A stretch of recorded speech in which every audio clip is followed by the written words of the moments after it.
Guys नमस्कार सभी को। आज एक बहुत ही इंटरेस्टिंग टॉपिक के बारे में बात करेंगे। आज हम बात करेंगे if India and Pakistan were not be divided. अगर हम कहें कि इंडिया और पाकिस्तान को डिवाइड नहीं किया जाता तो क्या क्या होता। तो अगर मैं एक लिटिल ग्लांस में समझने की कोशिश करता हूं तो नंबर वन फैक्टर तो हम वर्ल्ड की एक स्ट्रॉन्गेस्ट आर्मी होते। दूसरा, जम्मू एंड कश्मीर जैसा मुद्दा नहीं हुआ होता। चाइना ने इंडिया की कोई भी पार्ट को ऑक्यूपाई नहीं किया होता जम्मू एंड कश्मीर में, जैसे China would not been occupy any part of India। And तीसरा, हम स्पोर्ट्स में लाइक क्रिकेट एंड हॉकी में स्ट्रॉन्गर होते, प्रोटेक्शन ऑफ माइनॉरिटीज़ होती, वुमेन एम्पावरमेंट की बात होती, पॉलिटिकल एंड कल्चरल इम्पैक्ट होते, मोर रिलीजियस हार्मनी होती, focus on education and health होता इंस्टेड ऑफ डिफेंस सेक्टर जो आजकल पैसा लगाया जाता है अपनी बॉर्डर को सिक्योर करने के लिए, वो सब वहाँ लगाने के बजाय हम जो हमारी बेसिक नीड है लाइक हेल्थ, एजुकेशन और पॉवर्टी, इस पे पैसा लगता और अपने इंफ्रास्ट्रक्चर को बिल्ड करने के लिए पैसा लगाया जाता। And we have also not seen the movies like Border और बजरंगी भाईजान, और ईरान से सीधा इंडिया को गैस जो पाइपलाइन है वो सीधा आता। इसका सबसे अब हम इम्पोर्टेंट जो समझने की कोशिश करते हैं, वो सबसे जो बड़ा मैटर है वो है जम्मू एंड कश्मीर का। अगर हम लोग सब समझने की बात करते हैं कि जम्मू एंड कश्मीर अगर नहीं हुआ होता देन क्या होता, तो जम्मू एंड कश्मीर एक बहुत बड़ा मैटर है। और मैं अगर आपको बताऊं कि जम्मू एंड कश्मीर की अकॉर्डिंग टू इंडिया टीवी की जो एक रिपोर्ट अगर हम लोग आपके सामने पढ़ते हैं, तो जब से आर्टिकल 370 और 35A को रिपील किया गया है, गवर्नमेंट ऑफ इंडिया ने जब से आर्टिकल 370 और 35A को रिपील किया है, तब से इंडियन गवर्नमेंट ने करीब करीब 9,000 करोड़ रुपीस खर्चा किया है अपनी बॉर्डर को सेव करने के लिए और बॉर्डर सिक्योरिटी के लिए in the Jammu and Kashmir only, not the rest part of India. अब ये कितना बड़ा एक ह्यूज बजट का पार्ट है कि कोई कंट्री अपना इतना बजट का हिस्सा लगा दे और to save the borders only in Jammu and Kashmir areas. और दूसरा, according to the ministry of home affair की रिपोर्ट के हिसाब से इंडियन जो गवर्नमेंट है इसने कुछ नई बटालियंस भी वहाँ डालने की बात करी है। अप्रॉक्सीमेट 5 बटालियंस, 2 बॉर्डर बटालियंस है, 2 वुमेन बटालियंस की स्थापना की भी मंजूरी दी थी मिनिस्ट्री ऑफ होम अफेयर ने। वहाँ पे जैसे मिलिट्री और CAPF और बहुत सारी सिक्योरिटी फोर्सेज हर वक्त मॉनिटर करती रहती हैं जम्मू एंड कश्मीर की जो सिक्योरिटी फोर्सेज हैं उनको। अकॉर्डिंग टू तो आज तक की अगर हम लोग एक एस्टिमेट पढ़ें तो 1988 से लेकर 2019 के बीच जम्मू एंड कश्मीर में 6500 सिविलियन हमारे जो सोल्जर्स हैं वो मारे गए हैं जम्मू एंड कश्मीर के अंदर में, और 23,640 टेररिस्ट मारे गए हैं, और 47,235 आतंकी हमले और हिंसाएं हुई हैं। यानी अगर ये सब नहीं हुआ होता, यानी अब और हम कहें कि चलो इंडिया और Pakistan divided but this part यानी Jammu and Kashmir is not happen between not happen any issue between these two countries, तो हम लोग कह सकते हैं कि कितना सारा पैसा, कितने सारे सोल्जर्स की जान बचाई जा सकती थी। और 47,235 जो हिंसाएं हुई हैं जम्मू एंड कश्मीर, वो सब नहीं हुआ होता।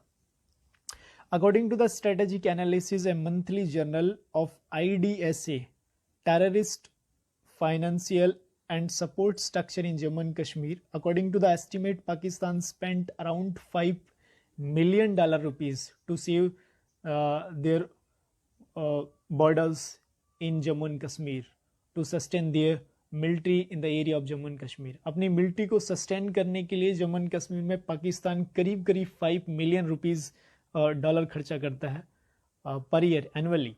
वहीं इंडिया की अगर हम लोग बात करें तो इंडिया $1.46 बिलियन ये के आसपास में खर्चा करता है, यानी ये 730 करोड़ के आसपास में बनता है एनुअली। ये एस्टिमेट है 2001 के आसपास का। लेकिन अगर आप अभी देखते हैं तो मैंने आपको बताया कि जब से आर्टिकल 370 और 35A रिपील किया गया है तो इंडियन गवर्नमेंट ने 9,000 रुपीज़ स्पेंड कर दिया, यानी ह्यूज अमाउंट ऑफ बजट जो हमारा बजट का है। और इंडिया एक ऐसी कंट्री है जो थर्ड एक लार्जेस्ट कंट्री है जो अपने बजट का सबसे बड़ा हिस्सा स्पेंड करती है डिफेंस सेक्टर पे। वहीं पाकिस्तान दूसरी ऐसी कंट्री है जब से अपने बजट का सबसे बड़ा हिस्सा डिफेंस पे खर्च करती है, और इस सबसे ज़्यादा खर्चा करती है रशिया। तो ये तीनों कंट्रीज़ बहुत बड़ा अपना एक पार्ट जो GDP का पार्ट है वो डिफेंस सेक्टर पे खर्च करती है। यानी अगर ये दोनों कंट्रीज़ हम अल्टीमेटली कह सकते हैं कि अगर इतना सारा पैसा डिफेंस पे या खर्चा नहीं करें और अगर अपनी जो जो देश की जो बेसिक नीड है, बेसिक जैसे हेल्थ है, एजुकेशन है, पॉवर्टी, उन पर खर्चा किया जाए तो लोगों की जो लाइफ है उसको अपलिफ्ट किया जा सकता है, और उनका जो मॉरल्स है, उनके जो रहने सहने का जो एक स्टैंडर्ड है उसको हम उठा सकते हैं। और हम जिस एक्चुअली दोनों कंट्री जिस चीज़ से गुजर रही है, क्योंकि अगर हम अकॉर्डिंग टू द जो पावर्टी इंडेक्स की जो रिपोर्ट है, इंडिया 110 के आसपास 110 की रैंक है इंडिया की 2022 के हिसाब से, और पाकिस्तान की थोड़ी कम है। तो दोनों ही कंट्री बहुत ज़्यादा पॉवर्टी से जूझ रही हैं। तो हमें काम करना चाहिए इन दोनों चीज़ों पे, इंस्टेड ऑफ कि हम डिफेंस पे पैसा लगाएं।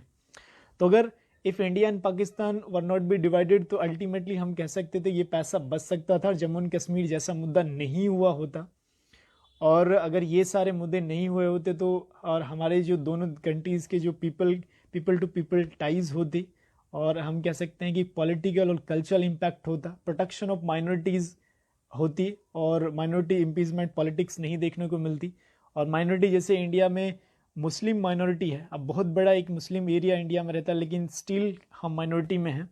और अगर हम एक ये बात कहें कि ये जब एक ऐसा जब ये बनता है, एक ऐसा नैरेटिव जब सेट किया जाता है कि जब दोनों ही कंट्री और नॉट बी डिवाइडेड, तो ये दोनों ही मेजोरिटी में होती, तो लड़ाइयाँ झगड़े और दंगे बहुत कम होते, और जो होती तो उनको प्रोटेक्शन ऑफ माइनॉरिटीज़ होती।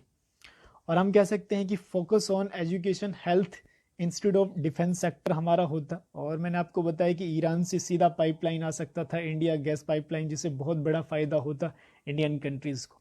एक ओपन ट्रेड होता between the India and Pakistan, और टूरिज्म भी होता है इंडिया पाकिस्तान के बीच में, और industries also participate in between two countries. Direct communication between the two military through exchange visit and more transparency about their military plan and movement. तो अपने जो मिलिट्री प्लान और मूवमेंट और ट्रांसपेरेंसी होती मिलिट्री में, और इंडिया की जो रॉ है और पाकिस्तान की आईएसआई, दोनों ही जब वर्क करती है टुगेदर, तो इंडिया की एक स्ट्रॉन्गेस्ट आर्मी होती इन द वर्ल्ड में। तो ये एक बहुत इंपॉर्टेंट इम्पैक्ट होता। और हम ये कह सकते हैं कि अगर इतना इंडिया सेव करता है, जैसे हमने आपको बताया कि 9,000 करोड़ रुपीज़ जब से आर्टिकल 370 और 435A को रिपील किया गया है, तब से इतना सारा जो पैसा लगाया गया है वो अगर बचता, तो definitely India and Pakistan would be top economy in the world. और हम कह सकते हैं कि लार्जेस्ट इकोनॉमी होती थी अगर यूनाइटेड इंडिया होता, इंक्लूडिंग बांग्लादेश और हो जाता, तो एक इंक्लूसिव जो इसका जो इकोनॉमी होती है वो वर्ल्ड की एक सबसे स्ट्रॉन्गेस्ट इकोनॉमी और प्रोग्रेसिव इकोनॉमी देखने को मिलती है इन द वर्ल्ड। तो ये काफ़ी हो सकता था, लेकिन अभी फ़िलहाल तो, और हम इंडिया या अगर हम साउथ एशिया की बात करते हैं, सबसे एक सुपर पावर होते साउथ एशिया में, और स्ट्रॉन्गेस्ट मिलिट्री तो होती ही।